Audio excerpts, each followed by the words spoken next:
السلام عليكم.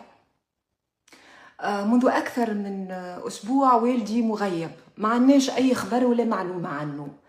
مشاو المحامين لزيارته قالوا لهم لا مش موجود، نقل للمستشفى. وبعد المحامي وأمي توجهوا للمستشفى لزيارته، ما سمحوا لهمش بالدخول ولا عطاوهم أي معلومة.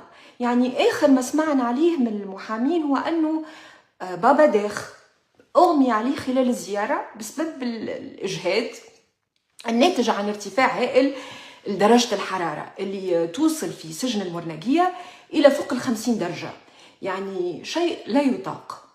شو معناها راجل عمره 85 عام تخليه في زنزانة من غير تبريد، من غير ظروف ملائمة للإنسان العادي، فما بالك براجل كبير شيخ في 85 من عمره ومصاب بعدة أمراض.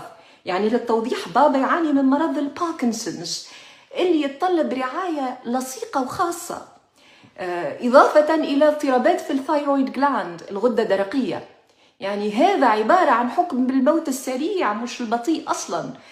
ما كيفيش حاكمين عليه بأكثر 150 عام سجن في قضايا ملفقة، قضايا عبثية لا يصدقها ذو عقل، وحكم بالمؤبد ومعاه مراقبة إدارية مدة 10 سنوات. باش تعرف مستوى الانحطاط والسقوطية والسخف والنذالة متاع نظام الحقد والتشفي هذا، نظام الفشل الكامل اللي ينكل بالغنوشي وبالأستاذ نجيب الشابي اللي عمره هو أيضا أكثر من 80 عام، وبالمناضلين السياسيين من كل الاتجاهات، ومخلي البلاد لا ماء لا ضوء لا انترنت لا دواء لا تعليم لا صحة، خراب كامل. كان الحقد والحبوسات والمحاكمات السياسية، كل يوم ما نسمعوا كان هاي محاكمة فلان، هاي جلسة فلتان، هم وقفوا فلان.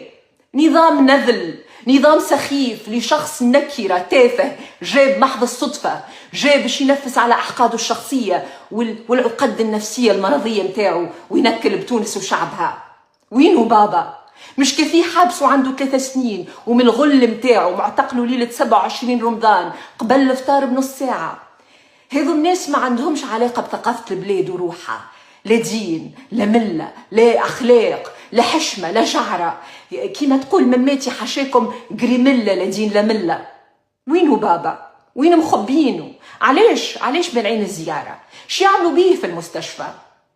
احنا نطالبوا بتمكيننا من ملفه الطبي باش نعرفوا وضعه الصحي بالضبط وش هي الادويه اللي يعطيوله فيها. يعني ابسط حقوق السجين السياسي تمكينه، تمكين عائلته ومحاميه من ملفه الطبي. كونك سجنته ما يعنيش انه ملكك، تعمل فيه اللي تحب، تعطيه الدواء اللي يظهر لك بالشكل اللي يظهر لك وقت اللي يظهر لك.